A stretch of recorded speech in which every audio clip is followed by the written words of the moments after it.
Francesca Murray, the editor-in-chief of One Girl, One World. She's one of the first pioneers of the Black travel movement, and she has scaled her influence into a six-figure content creation business with clients like Sephora, Target, Visit California, and more. Your guidebook, Your Ultimate Guide to Martinique, is a best-selling guidebook, and it really seems like, as a person who'd been living in Martinique, you were able to monetize your expertise. Can you talk to us more about how you recognize this as an opportunity to make income? Yeah, so again, it does go back to storytelling. I moved to Martinique to teach English and kind of get One Girl, One World off the ground. And I noticed that I started getting an influx of questions from my audience, and even from people who weren't in my audience, saying, oh, I saw that you were in Martinique. There's not very many Americans. Martinique is a French-speaking island, for those who don't know. And so it was really hard for people to navigate, and I realized that there was no guidebook in English for English-speaking travelers.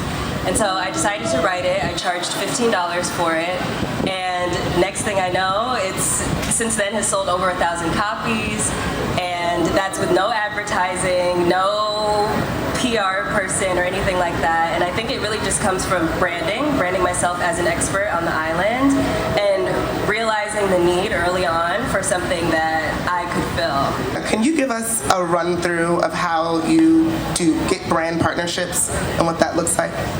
So I am really focused on personal branding and building a brand that brands can see themselves in, kind of the way that you look at a magazine and you see the editorial aspect of it.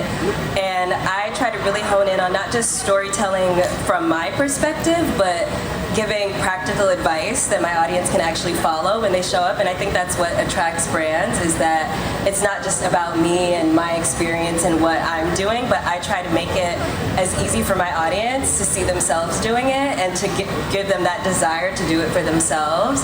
And I think that's what's been attractive to tourism boards and tourism partners. And then also just being very professional in my approach, because I know, like you said, influencer can be a dirty word, although it is a multi-billion-dollar industry, so it is very legitimate, and it is a very legitimate business. But for the most part, I think just the storytelling and the strong personal branding and the fact that people know One Girl, One World is what really draws brands to work with me. And I wonder, two things. Are you often pitching yourself to brands, or are they coming to you? And if you're pitching them, what does that look like? Maybe some advice for people that want to pitch brands. If you're doing like a cold pitch. With pitching, it's a long game, and you have to be unafraid to be persistent. For example, back in 2020, I think I was pitching like 20 brands a day for a few weeks, and it was exhausting. It was a lot. I had a lot of unanswered emails. I had a lot of no's, but I also had a lot of people circle back later when they had budgets. I had people circle back when they thought of me, and just being persistent in pitching and not being shy, because I know a lot of times we feel like we're bothering someone if we reach out, but a lot of times you'd be surprised that brands are grateful that you're following up, because maybe they meant to reach out to you and they just forgot, or they have 50 other things going on. And so it's really about casting a wide net, but you have to be intentional, of course. Just don't pitch anybody if you don't actually want to go there, if you don't actually feel it's in alignment. But if you do, you just have to really put yourself out there, and put yourself out there repeatedly, and continue to be authentic and build a name for yourself, and it will pay off. Because now I hardly pitch, and most of the brand deals that I have are inbound, but I know it's because I spent so much time laying that foundation.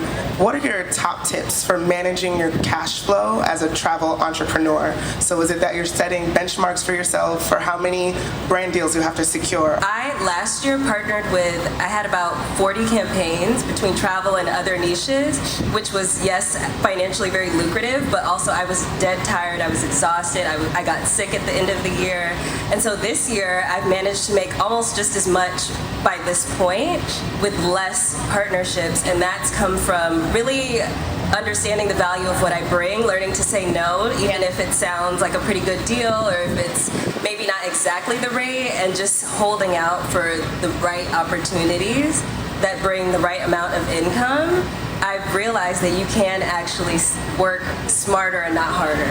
And I think that's something, but that comes with knowing your worth and being, I guess, also having the faith to say no to things that sound very good at the time, even when it looks like you won't get another opportunity, because 9 times out of 10, you'll say no to one thing, and then someone will come with a bigger budget, less deliverables, and more sanity for you at the end of the day. Abundance mindset. Totally. Yeah.